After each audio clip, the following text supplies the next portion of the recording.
Hi everyone, my name is Renee Long, a communications specialist and webinar coordinator here at American College of Healthcare Sciences. Joining me today behind the scenes for all our technical needs is Dominic Aiello, a social media specialist and webinar coordinator here at ACHS. And today we'll be hosting a webinar from our Master Lecture Series. It's my pleasure to welcome you to today's lecture, Iridology, an Introduction, presented by the former president of the International Iridology Practitioners Association, Betty Sue O'Brien. Just a few housekeeping items before we get started. You may have noticed that your line has been muted. We are recording today's webinar, and this helps ensure we can clearly hear our presenter. You'll also notice that you have a control panel at the right-hand side of your screen. If you have a question for Betty Sue during the webinar, go ahead and type it into the chat box, and I will read them to her during the 10-minute Q&A session at the end of the webinar. If you have further questions that require a bit more depth of answer, please feel free to follow up with Betty Sue directly at iipaprez@gmail.com, and we'll post that link a little bit later as well. She's happy to respond to all of your questions, but please be sure to give her some time to get back to you. And now I'll go ahead and turn the webinar over to Betty Sue, who will give a brief introduction and begin her lecture. Thanks so much, Betty Sue. You should now have control of the webinar, and we should be seeing your screen shortly. Thank you very much. Okay, welcome everyone, and thank you for joining us on this rather hot and steamy afternoon here. It's good to be out of the heat.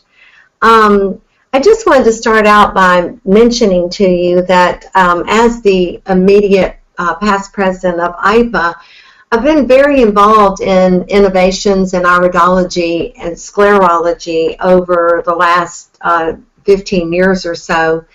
We have seen huge developments and acceptances of this science and art that we call iridology. It actually is based in science, but on the other hand, there is always room for personal subjectivity and interpretation. So I am an herbalist. I'm a naturopath. I consider myself a traditional naturopath and use herbs and also lifestyle changes, emotional freedom technique, and many other types of modalities just to try to help someone have a better life. And I know that's what many of you that are listening are all about, because we're in this field because of our own health and because we want to see others achieve better health in this lifetime. So I'm going to be showing you some slides today, then some charts that explain some of just the very basics of iridology and what it is, and pretty much a little bit about how it came about and how I got started with iridology myself. So one definition of iridology, and there are many, but they all go back to, it's a study of the color, the pigments, and the structure. So we divide, and I'm going to show you today, we divide iridology up first by color in comprehensive iridology. And note that certain colors in the iris denote certain things within that person's makeup. Pigmentations are like spots or dots, or you might think of a mole on the skin. And then structure is, if any of you have looked closely into the eyes of another or even an animal, you know that the structure varies. Sometimes you'll see football shapes or flower petals. Sometimes you might see a black dot or a red dot or even a yellow dot. And so each one of those marks, we believe, is a reflex response to a genetic strength or weakness or deficiency of a particular body system. Like foot reflexology, however, I think much more revealing as far as being able to see colors and shapes in addition to just the feeling and the pressure points. So with iridology, we can get a little map of the person's heredity and learn where that person might need to stimulate or build or even relax different tissues, nerves, organs, and systems in the body. Now, years ago, about 32 years ago, my second child was born, and he had ear infections. And my first child had not had that. And so I learned of a woman way up in the country that had goat's milk. And I had quit nursing and gone back to my teaching job at a university. And so I got this goat's milk and started going to this woman's house each week and found out she was an iridologist. Well, for the rest of this son's life, when he had a health issue, I would take him to her because she was also an herbalist, and she helped me get this child healthily through school by working with lifestyle changes and changing dietary habits. And this is really how I got involved in the field of iridology, was through my association with her. I had studied dietetics when I was at the university as an undergraduate, so I had an interest in food and nutrition, so it married very nicely with the field of iridology. Now, comprehensive iridology is the term that we use today for the iridology that is recognized as more of a standard around the world. It's the iridology that is promoted by the International Iridology Practitioners Association, and we have satellite groups in the Philippines and in Taiwan and in Australia, and members really throughout the world. But in comprehensive iridology, we acknowledge that what you see in the eye is primarily genetic, and it is a predisposition that a child comes here with that shows some patterns of strengths of certain systems and weaks of others, and also that these generational patterns are going back at least 3 generations, and of course that means 3 behind that and 3 behind that. But as the Bible says, you know, the sins of the fathers will be visited upon the children for 4 generations. Well, we believe that doesn't mean sins. We believe in, well, it might mean sins, but we believe that it means that these lifestyle habits, poor eating habits, lack of exercise, exposure to toxicity, that these things are having a bearing on future generations. We also believe that most changes that occur in the eye are accumulative, not dispersive. What that means is that we accumulate marks such as pigments in the eye, or a darkening or a brightening based on things that we are exposed to, but very rarely do those things leave the iris once they're there. So we've taken enough iris photography now, we know that once there's a sign in the eye, that it's probably going to be there forever, or at least for a long, long, long time. It's not something somebody's going to run back in 6 months and say, is it gone? Because it won't be. And we know that these weaknesses also can be passed to the next generation. So there is a little story that is widely circulated about a Hungarian doctor, Dr. von Pesek, and Don Paisley. He, as the story goes, he had a pet owl. When he went to put him back into his cage, his leg broke, and he noticed that there was a dark line at the bottom of his eye that he didn't think had been there before.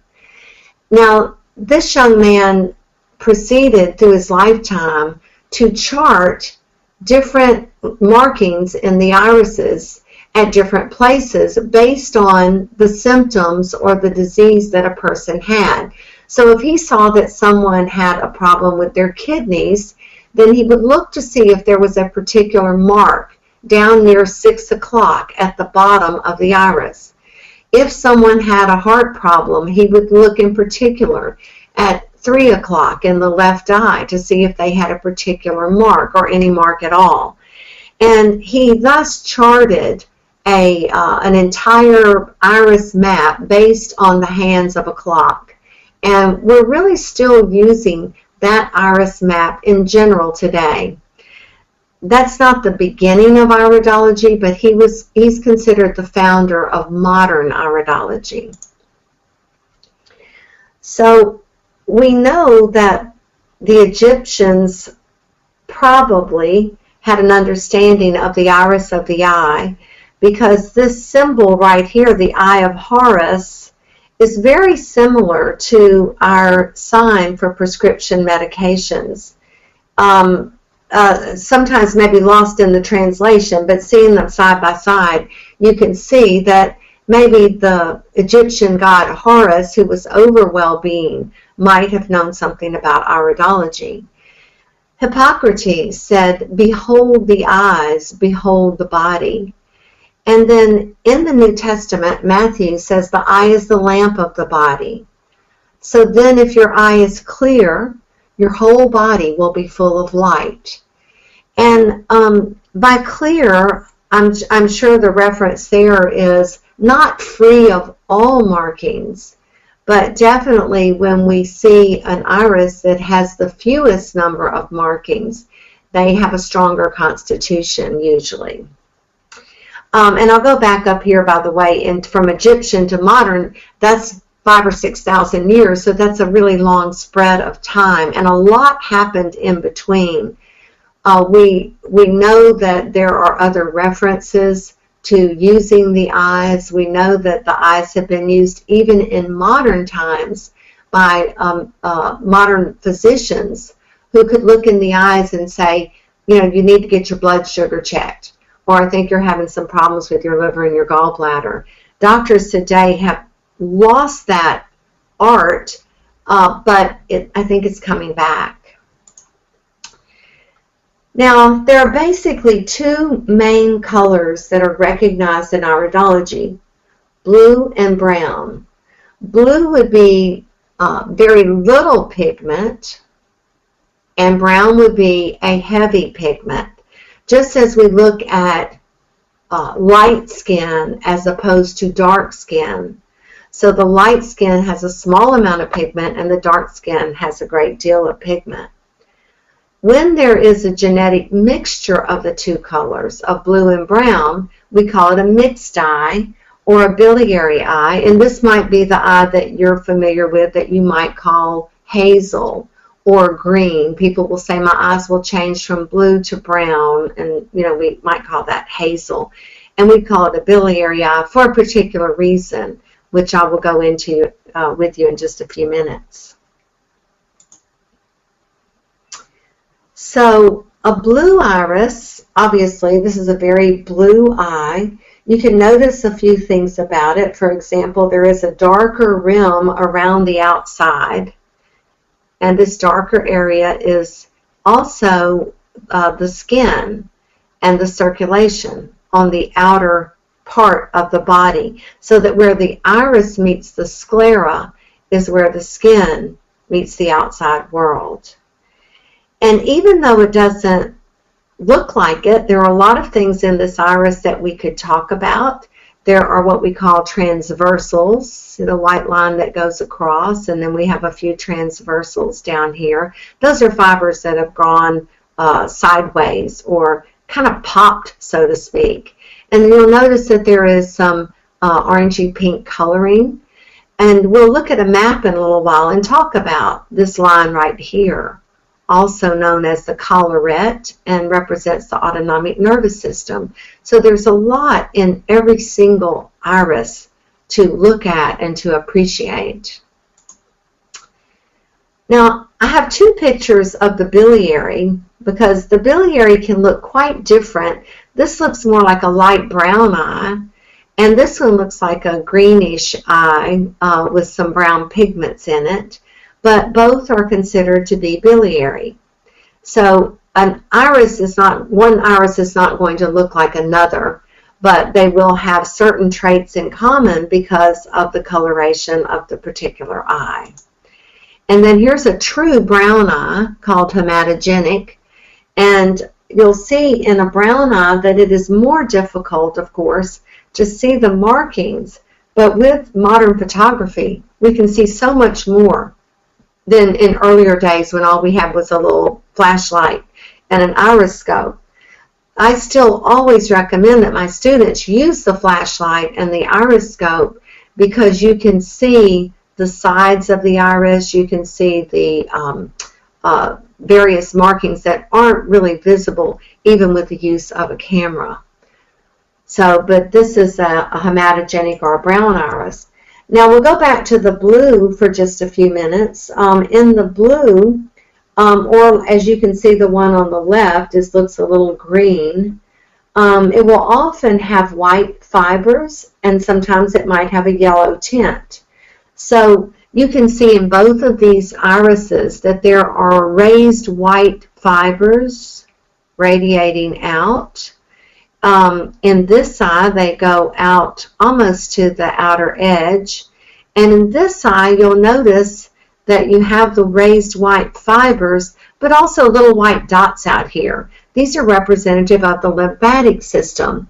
And this iris is called the lymphatic iris because these people have drainage issues. They have problems with their kidneys, sinuses, more problems getting things to move through the body. Now that doesn't mean every single person does, but they have a greater percentage than the average person. When I started talking, I mentioned to you about my son, Morgan, that I took to the iridologist. Well, I was very lucky when I began to study iridology that I had 3 children. The first one was a biliary or hazel eye child. The second was a blue-eyed lymphatic, and the third was a true brown. So I had quite a group of mutts, which gave me a lot of insight into the truth of iridology. For example, my blue-eyed son had a lot of congestion. He was allergic to animal hair and dust and dairy and wheat, and he always had a more acid constitution with a lot of skin issues. Luckily, in today's world, we know a lot more about how to take care of this eye type. And this certainly doesn't mean, by the way, that a brown-eyed person can't have those symptoms. It's just more common in a true blue eye. So the one on the left, as you can see, it looks more green because it has yellow in it. And just like everything else in nature, the doctrine of signatures does apply in iridology. So the yellow color that shows up in the iris, in a uric acid eye type we call it, would indicate some drainage or kidney issues, possibly kidney, bladder, ureter, any of that system. So, and then this eye on the right, some people call a pioneer eye type because they say, well, these are the people that could have made it in the gold rush. They could have made it all the way to California because they have very tight fibers and a strong constitution. But as you'll see, each type has different elements of strengths and different elements of weaknesses. So the biliary type, biliary relating to biliousness. The biliary type has stagnation in the liver and the gallbladder. You'll see people that have hazel eyes usually have a good bit of gut issues. The radial furrows, which are these lines that go out, they're called radial furrows, and Dr. Jensen liked to call them radii solaris, like the rays of the sun. But they go out from the closest circle around the pupil, which is where our gut tissue is primarily. And so they're showing that there is radiation or issues coming from that area of the body, reflexing out into other areas as well. And so also this type is more prone to constipation or diarrhea, just alternating problems with the digestion of food. Flatulence because of the poor digestive ability and sometimes the lack of digestive enzymes. Now in this science, it's interesting to note because they're so prominent that, and we're going to talk about this later on, is that there is also an adjunct to iridology that we recognize as being very important, and that is sclerology. So that if you're looking at these two eyes, I imagine you've already noticed that there is a big brownish red colored pigment in this right eye, and then adjacent to it there is a similarly shaped sclera line.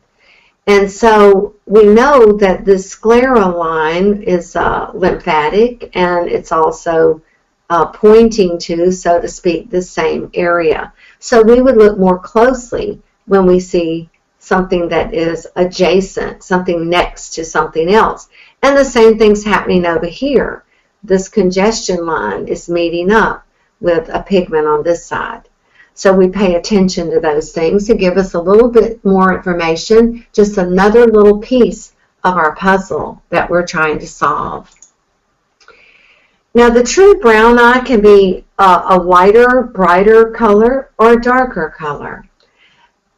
In the brown-eyed family, we see more blood issues, more anemias, more arteriosclerosis, more varicose veins, more hemorrhoids, more things that have to do with the blood and the supply of blood throughout the body. So we say that they have an imbalance in the blood composition, and they also might have an imbalance in circulation. Oftentimes this type will have be known to have high blood pressure. Also, when you think of hemorrhoids, that's also a venous issue, varicose veins. And then in the dark brown-eyed community, anemia is also very prevalent, perhaps because of the darker pigmentation of the skin, not enough light's getting in. Now that's just some hypothetical information I made up, but that's generally a thought that I've had about it. And so here we see two dark eyes that have a lot of things in common, but they're also have a lot of differences as well. Now the shapes that we see in the iris, such as you see these concentric circles, these can occur in any color iris. They can be in a brown iris, they can be in a blue iris as well. When we see a blue line out here on the outside, if it's a genuine blue line, then we call that venous insufficiency. So there's a way also for us to see if these contraction furrows, or what were formerly called nerve rings, if these are constricting the body and causing too much tightness within the veins and arteries. And, you know, we learned to try to help this person to do more relaxing practices such as meditation or taking walks, for example, joining a yoga or stretching class. So those are your three main types of eyes and just some very general descriptions of what they might represent. Now a few more in detailed photographs of a few different irises just to give you an overview. When we see a blue eye that has yellowing, so there's just a hint of yellow in the eye, and we notice that there are, as I mentioned to you in that other iris, these little white dots. They're called tophi, or metabolic clouds, and these are what was called the lymphatic rosary. Now we call them individually tophi, but they are a window into the lymphatic system.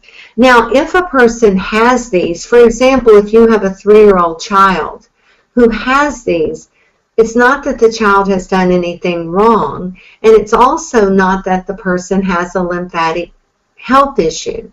It's just giving us a clue that this person does need to take care of his or her lymphatic system.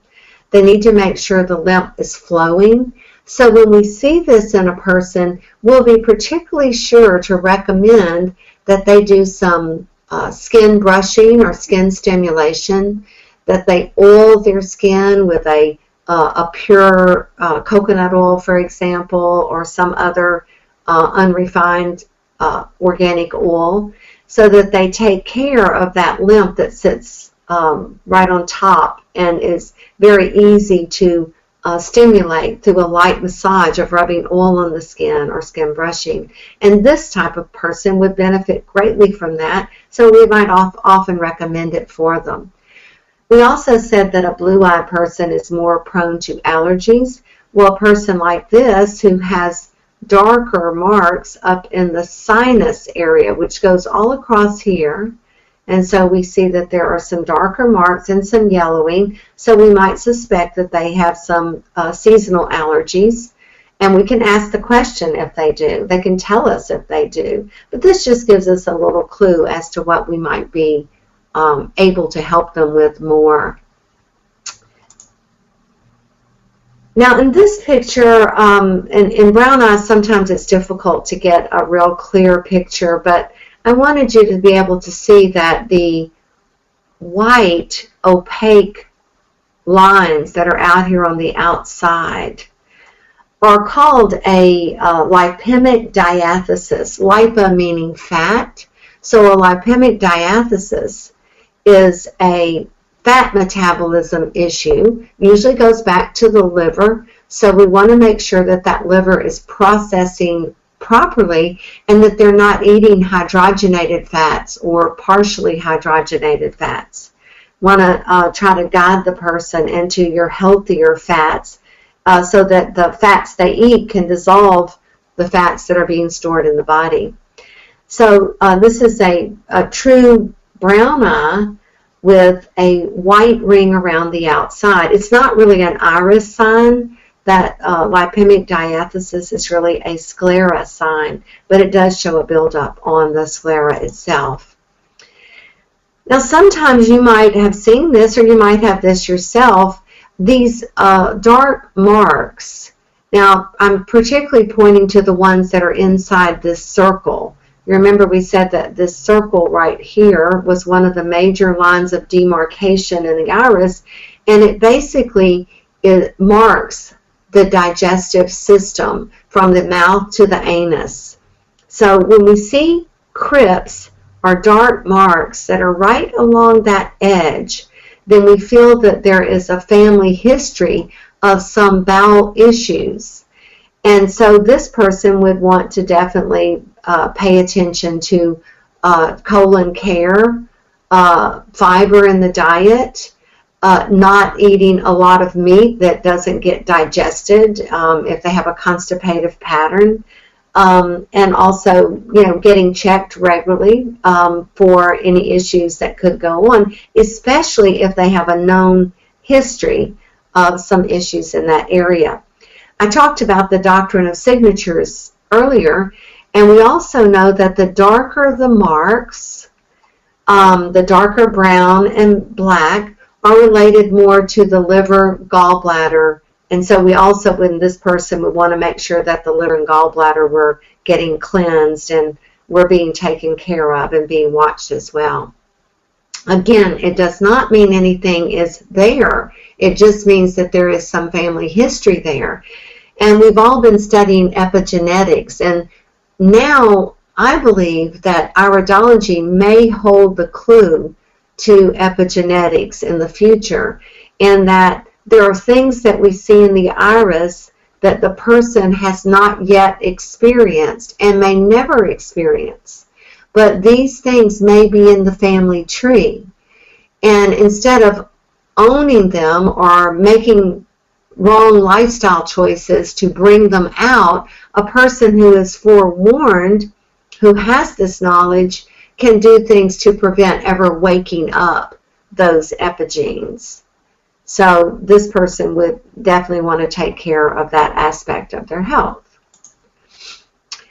Now, this is a very open weave, open fiber blue eye with lots of I mentioned the lacuna or the football shapes. So we don't need to study, oh, what is this, what is this, what is every single one of these. This is just the structure of this person's life. It's open. It means he's glandular in type, and we could talk a lot about that. But what we want to look at here is that central ring right around this. First, there's a brown ring, which represents the spine, and right outside of that is the stomach. When we see a very bright white stomach ring, then we look for over-acid conditions, or possibly bacterial or viral problems that are related to the stomach and the pancreas in general. And you'll notice that this person also has some little orange dots that are inside of this ring, and usually those are an indication of something related to the gallbladder or the pancreas. So we would know in this person, we want to look closely at the stomach and make sure that the stomach is producing the right amount of acid to meet the alkalinity of the pancreas and to neutralize it. The collarette is a window into the autonomic nervous system. That's this line that shows sort of like a fried egg around the pupil. And sometimes we'll see people have two or a doubling of this mark in several places where it doubles over. And we know that this person has a very sensitive nervous system, and helping them with nervines and relaxation exercises would be very, very important. The other thing about this type is that the open weave of the fibers we would call having a weaker connective tissue type, or we actually call it a connective tissue type. I don't like to call it weak because many people with this type are very strong. It's just that genetically they may have a greater weakness in the connective tissue, and would always want to strengthen it, try to do more exercise, and they might be more prone to having prolapses, such as a uterine prolapses, or even bladder or bowel prolapses. But it doesn't mean, again, that they're going to have it, but they could have more likelihood of having it than another person. So we want to calm down their nervous system and help them to learn to relax and to take good care of themselves as well. But I personally believe that every iris type has many strengths, and regardless of the shapes in the iris, and that the body is self-healing, so that with iridology we have information about what our work is, what we need to focus and what we need to concentrate on. Now, it is generally taught that the tighter the fibers, the greater the resilience. So you can see in this picture that this person has pretty tight fibers.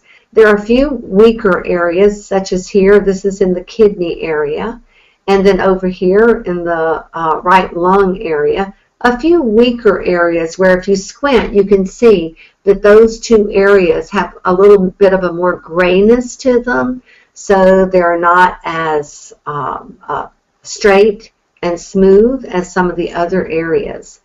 But it's believed that this more pioneer type or resilient is stronger physically. And it is. We call it a neurogenic type. It's a person that could do a lot of exercise. The problem with having this resilience is a lot of these people overdo everything, and they die early of a sudden onset disease, such as a stroke or heart attack or something like that. Some other dis-ease in the body that doesn't have to do with parts wearing out necessarily. Now here is another connective tissue type that has a lot of these shapes. These people are very open to the outside world, very receptive. Their antennas are always out. But physically, they're probably not as likely to run marathons as the previous slide would be. And so we can help teach this person to nourish their own strengths and their own weaknesses as well. I'm going to look at a few different iris maps. This particular iridology chart is a beautiful chart that was done by Dr. Jensen. Jensen is an iridologist. She lives in California, but she teaches in Florida and Taiwan and the Philippines, and she's a wonderful teacher and has a lot of online and different kinds of webinars and things like that that are out there. And but anyway, her chart stems from an earlier chart that was done by her father-in-law, which I'll show you in a minute. But basically, it just shows you what I talked about earlier, that after seeing people with heart trouble, and they all had a marking at 3 o'clock, you look over here at 3, then it was decided that this was the heart reaction field into these nerve endings in the eye. And then if you look over here, you'll see a little part of the right heart that crosses over the chest. And so the red would indicate where the heart shows up in the map. Now, after seeing people with kidney and problems between 5 and 6, and then 6 and 7, he drew the kidney field down here. Now, in later charts, people have the kidney really on either side of 6 o'clock because it's a very big reaction field. And I'll show you that in another chart. This is just a black and white chart that's been out there for years, and anyone that's looked up iridology has probably seen Dr. Bernard Jensen's chart. He was one of my early exposures to iridology. He was an amazing teacher and just a wonderful, warm personality. He had some things in his understanding of iridology that we no longer teach today, because when he was learning and teaching and helping people with iridology, the United States was really not in contact with the Russians and the Germans in East Germany who were doing most of the research. So after Dr. Jensen's charts were developed, we began to learn some things about what does and what does not happen in the iris, what the iris can show and what it cannot show. But the chart stands, the locations of where things are. You'll see they'll be slightly different in different charts, but the liver's always over here at 8 o'clock. The spleen's always over here at 8 o'clock, 4 o'clock rather. You'll always see that the stomach and the gut are all in this inner circle, what we call the nutritive zone. It's where the food is utilized and absorbed and eliminated. And so the brain in every chart is always up here in the top 10 degrees, which is a very big area. It's really an uncharted area. While many people have studied the brain in iridology, there's much, much more for us to discover. Much, much more. Now, this is a chart that was developed by Mickey Jones. Mickey Jones is an iridologist. She has a website called Iridology.com. So she was very early on in getting a website. Mickey's been one of my teachers and mentors through the years, as well as Dr. Ellen. And you'll see in her chart, you'll see a little bit different look at the heart. She has the aorta and the heart on either side of the bronchioles. And so she has a little bit different view based on some research that she did through the years. And also, I want you to notice that she has the breast in 4 places in each eye, which is out in that lymphatic ring, remember, in the lymphatic area.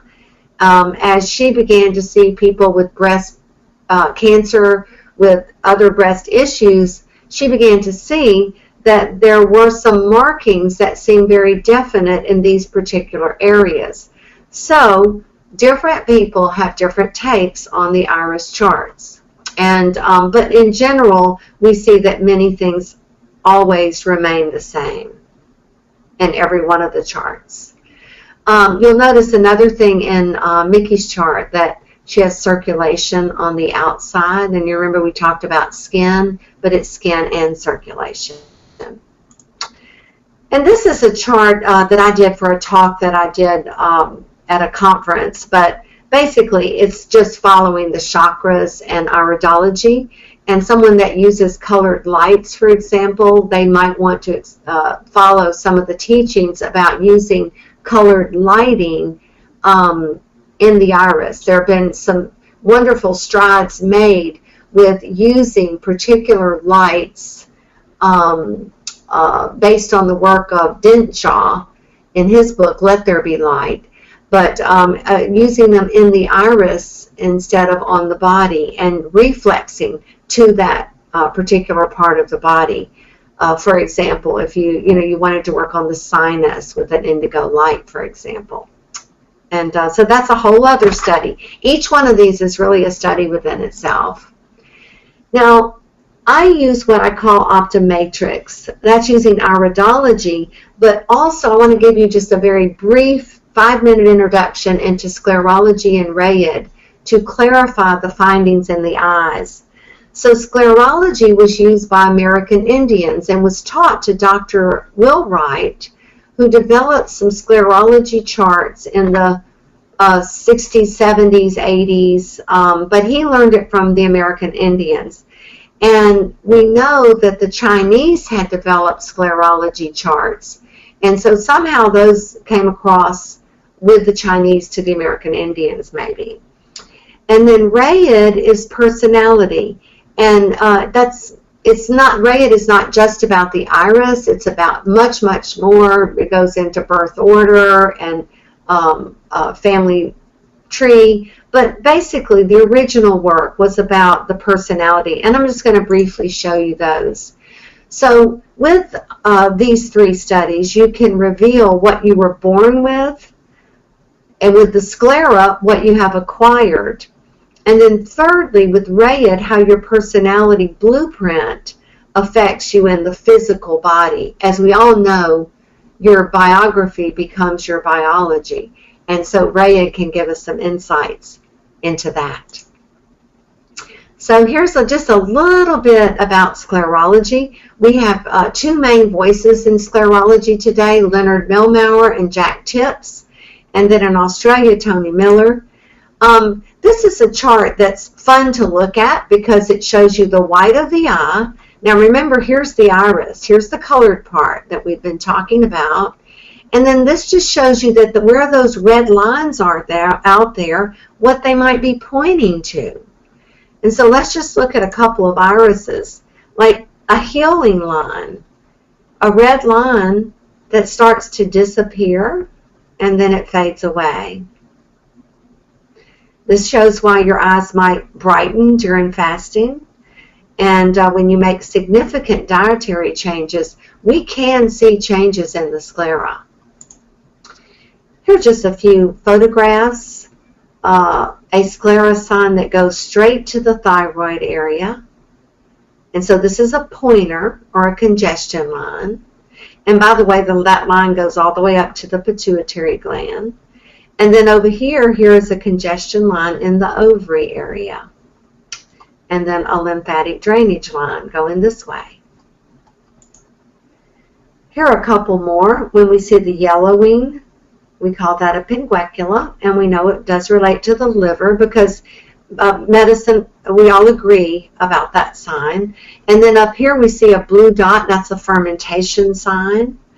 And then lines that come down into the sinus area show indications about the eyes and the ears. Now there are 4 types in Rayid, and this is just skimming the surface, but I wanted to add it so you could see the extensive use of the iris. And there's much more than this. There are different types of up-close studies of each aspect of the iris as well. But if you look at your eyes today in the mirror, one thing that you can decide is whether or not you're a stream, which is one of the basic types. Your fibers are very close together. If you're a stream, you're kinesthetic, and you move around a lot, physically strong. Usually adaptable. Like if the stream is going downhill and there's a rock, it just kind of goes around that rock. That's a stream. Usually pretty easy to get along with. A flower is your emotional, feeling, expressive, and changeable type. They're very visual. They use images and a lot of gesturing. Flowers are gentle souls, and they often fear abandonment, among other things. Now, a shaker has not only the openings or the circles, as you see here, but they have the pigments or the dots, as you'll see. These are two different people, obviously. You'll see the pigments. So they've got circles and dots, and they are dynamic. These are your CEOs of companies. Their greatest asset is joy. They're always in motion, but they're driven, and they can be very unpredictable.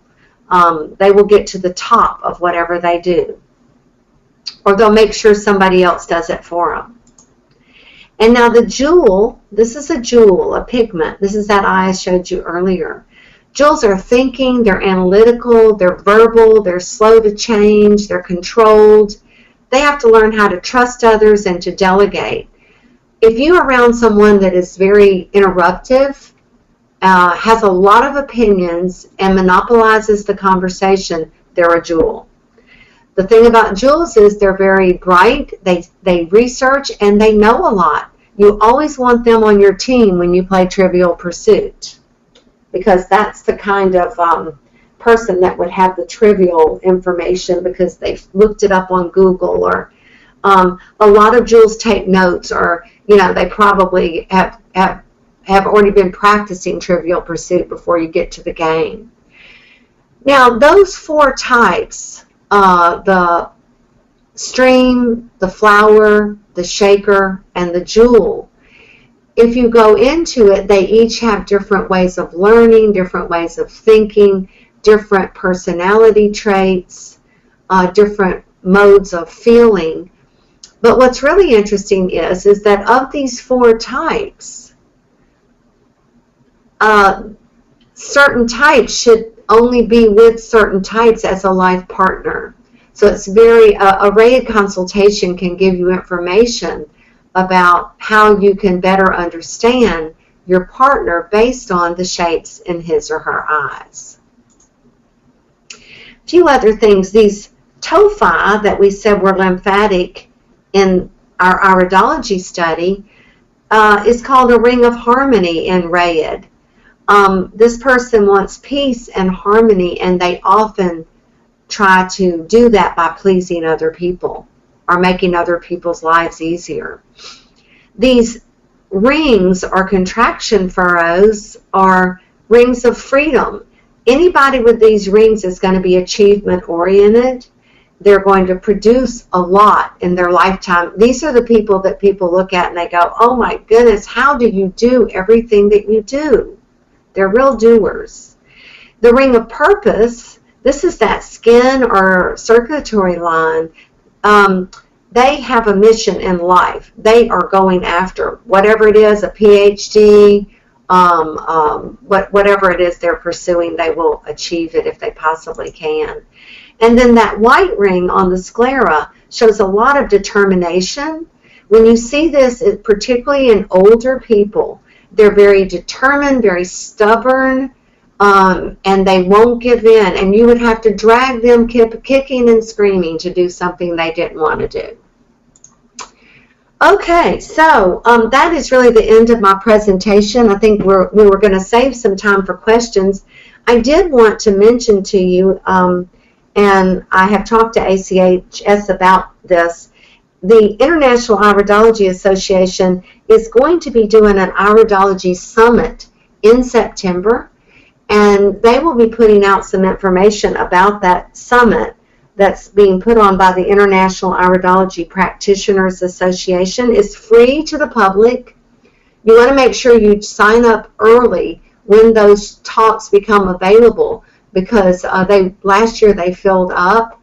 But it is a great way to hear some very exciting speakers and to watch some webinars on the subject of iridology and sclerology. We have a speaker on spiritual iridology. So anyway, I'd encourage you to try to learn as much as you can, and this is a good way that you can just get some overviews. Okay, Renee, well, I'm going to turn this back over to you for any questions that might have come up. Hi, Betty. We did have one question, which was, when will a class begin at ACHS, and what reading material would you recommend? So I can definitely answer the first part of that. I just have to do a quick check as to when our next class will be. Okay. But maybe, Betty, while I look into that, why don't do you have any recommended reading material? I do. There are some amazing books that are out there now. Dr. Bernard Jensen wrote the second manual of iridology, which is a very large book with beautiful iris photos. Some of the information in is a little bit dated, but it's still a very valuable book, and sometimes you can find it on eBay or used on Amazon. The top books that I know of right now in iridology, Ellen Jensen has a book on comprehensive iridology. It is in hardback, and it really covers everything that is in the basic certification program. Another really wonderful book is a book by Toni Miller. Toni is out of Australia. I do keep copies of her books in my office because the shipping is so expensive for her. But Toni's book is called Integrated Iridology. Now, both of these full-color books are expensive, probably close to $200 or in that range, but they're essential for someone that really wants to know about iridology and become serious about it. I have a book called Iridology, the Core Curriculum. It's available on Amazon. It covers the information that's in a basic class, but you can just study the book even if you can't take the ACHS course. You can also read the book and really practice. I used to practice on my husband. He'd be trying to watch TV, and I'd get my eye scope out and put it in his eye, and I'd just say, oh my gosh, call 911. But when you get a book, you realize it's not quite as much of a panic as you might have thought. So those are some really good books. If you're from Canada, there's a good book by Carol Magda, Dr. Carol Magda. Can't remember the name of it, but it's a great textbook as well. So anything else? Did you find out about a class yet? Yeah. I did. We will be having our Iridology class, Nat 203, Historical Modalities, Iridology, taking place in January 2016. So definitely keep an eye out for that. And I'm also going to put a link up in the chat box if you want to request information so that you can kind of get the ball rolling for that. We're going to put that link there in the chat box for you as well. And I will also put the link for that specific class. So yeah, and then Beth Phillips she would like to say that this was wonderful. Thank you very much. Thank you, Beth. Nice, kudos. And Emily would like to know, is there anything unique to the eyes of blind people? No, I will tell you the structure of the iris is related to the physicality of the body. So you may see in a person that is blind, depending upon the cause of the blindness. You may see a mark in the area where the eye is on the chart, for example, or it may be somewhere in the brain area. Just really depends on what body system was it that created it. So that's how it would show up, is in the map, just like anything else. But a person could not tell by looking at an eye that that person was blind. And I should really, I'm glad you asked that question, because I do want to say that iridology cannot find any diseases. It's a great adjunct to other tools that you have that will help you to help a person unravel the puzzle of their particular problems. But you can't say you have diabetes, or you can't say you're blind. You really, you can just see what you can see. It is what it is at this point in time. Thank you. And there's another question from Amy, and she would like to know, what chart do you recommend, or what website would you recommend? Oh gosh, there are so many different ones out there that are good. I think for a beginner, I would recommend either Ellen Jensen's chart or Tony Miller's chart. They're both very accurate. Or Mickey Jones. Those three are my favorites that I recommend to students, and I keep them to send to people because I think those are really the most accurate ones. They kind of have it all in there. And Dr. Jensen's chart has been proven year after year after year. Mickey Jones's chart includes a lot of the European findings, so it may be considered just a little bit more up to date, but there's not that there's anything out of date in the other one. So I would say look at all of them, go to Google Images, look at the different charts, and see which one resonates with you. Which one can you read the most clearly?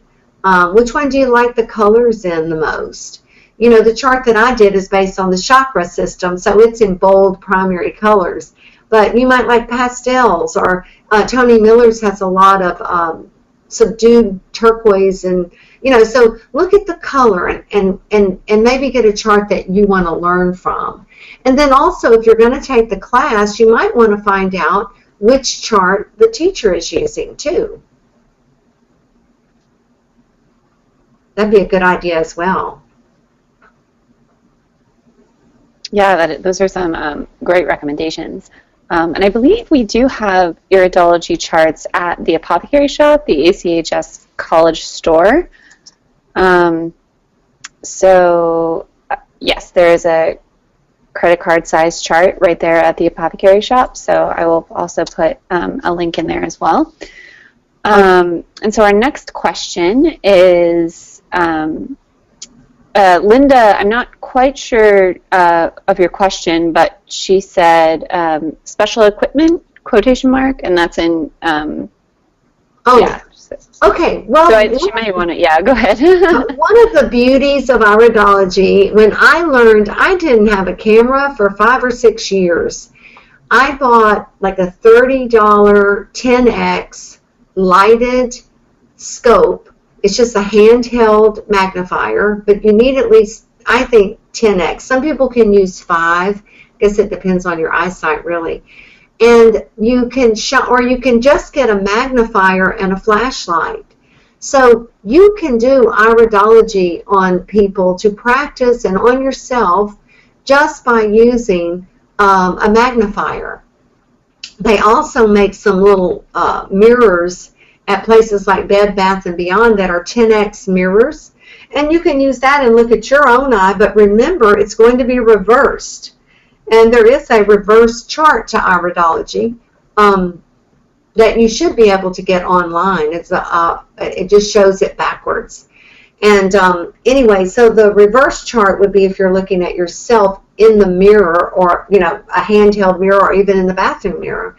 Now, most of us who do iridology professionally have cameras, and many of us sell different camera types, but I will or buy them from other people. But I'll tell you that there are some very, very, very good cameras here in the United States.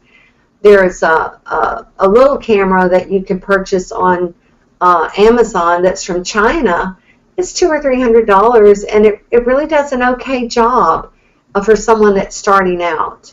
And some of my students will get that until they can purchase a more expensive camera, which might run in the area of $3,000 or more. But certainly we are now taking pictures with our iPhones and blowing them up and getting some pretty good resolution. If you download an app for a lighted magnifier and put that on your phone, you can practice with that. But you don't have to have a program. You don't have to have a camera. Those are things that make your life easier if you become a professional that uses iridology.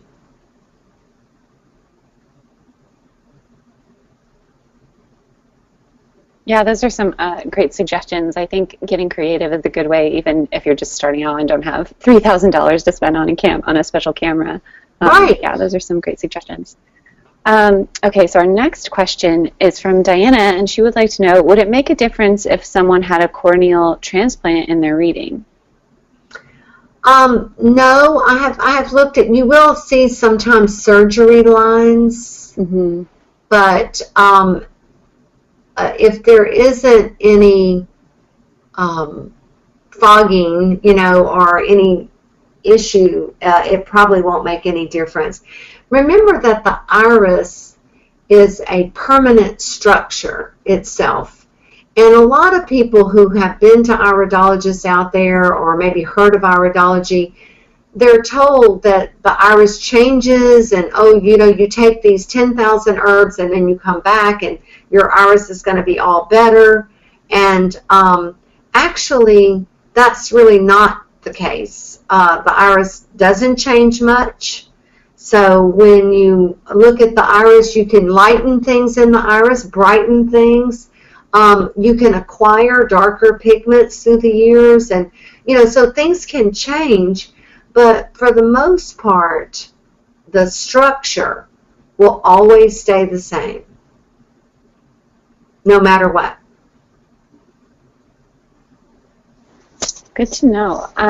Our next question comes from Kwana, and she would like to know, is there anything unique in the eye for, I'm going to hopefully not butcher this pronunciation, unique in the eye for sarcoidosis? Sarcoidosis? Yes.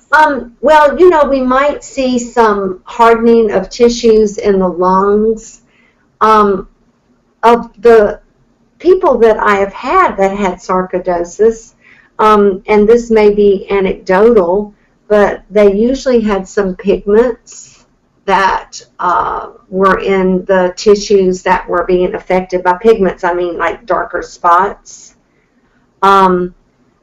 Again, it probably depends upon the severity of it and also the number of generations that this might have come through one's family as to the significance of the signs.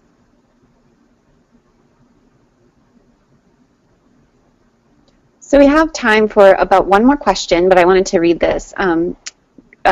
This came with a kudos as well. So this comes from, I hope I'm pronouncing your name correctly, Taikika. And she would like to say, thank you so much for this webinar. I really learned a lot. How would I approach the subject to someone who might be displaying the different characteristics? Oh, very carefully. One of the things is that, people can take iridology like palm reading or, something that's mystical or woo-woo. And we work really hard to try to get people to realize that it is something real, that we are lucky that God gave it to us. And so if you don't know very much about iridology, I wouldn't go diagnosing at all anyway, but I wouldn't go around saying, oh, well, what's that spot in your liver? Because people do get alarmed because they are afraid that it is something impacting them at this moment. So you have to be very careful if you don't have all of the information. I think learning through health coaching classes how to properly address health issues is extremely important in iridology or with any field at all. But what I would suggest that you do is that if you want to say that I am a student of natural health and I've just been learning about iridology, would you mind if I looked at your iris and then take a look at it and say, well, what I heard on the webinar the other day was that, people with your eye type have more digestive problems. Do you have any digestive problems? I'm just doing a random study, that type of thing. Rather than putting yourself out there and possibly scaring or upsetting someone. Certainly I've had situations where I did do that, in days gone by. So I have, and, I've said to someone, is there is there something going on with your liver? And, then realizing that that just is a red flag, making them think, oh my gosh, what's wrong? So. Definitely. I think that's great advice rather than just putting somebody on the spot and saying like, oh my goodness, you have, like you were saying about your husband, like we need to call 911. It's important to approach it as like, hey, I'm learning about this modality and can I talk to you about it? Can I look at your iris if you're down for that? And exactly. Yeah, definitely approaching with sensitivity for sure. So that's about all the time we have for questions. Thank you, everybody, for sticking with us for questions. And thank you so much, Betty Sue. This was such an informative and wonderful lecture. I've certainly learned a lot myself. And thank you, everybody, for your wonderful questions. And if you have any follow-up questions, you can absolutely follow up with our presenter at iipaprez@gmail.com, and she'll be happy to respond to you. And again, thank you so much, Betty, and thank you everyone for listening. Also, please make sure to stay subscribed to the ACHS webinar email list to receive future announcements about our master lecture series. And also, somebody did ask the question about this, but if you enjoy the content of today's webinar, you're also sure to enjoy the knowledge you'll gain in our accredited online certificate in iridology consulting. And this program leads students through the theories of iridology from historical to modern day, including the modern controversies and conflicting information from the fields of identification. Also, additionally, ACHS's program is the nation's only accredited and International Iridology Practitioner Association sanctioned iridology program. That's a mouthful. So you can also just take a single class if you found this interesting, but you're not quite ready to commit to a certificate. Our NAT 203 Historical Modalities, Iridology Online, is an excellent opportunity and introduction and overview into this very interesting modality. So you should have those links there for you as well. So thank you again, everyone. Thank you so much, Betty Sue, and have a wonderful evening. Okay, thanks everyone. Have a great day.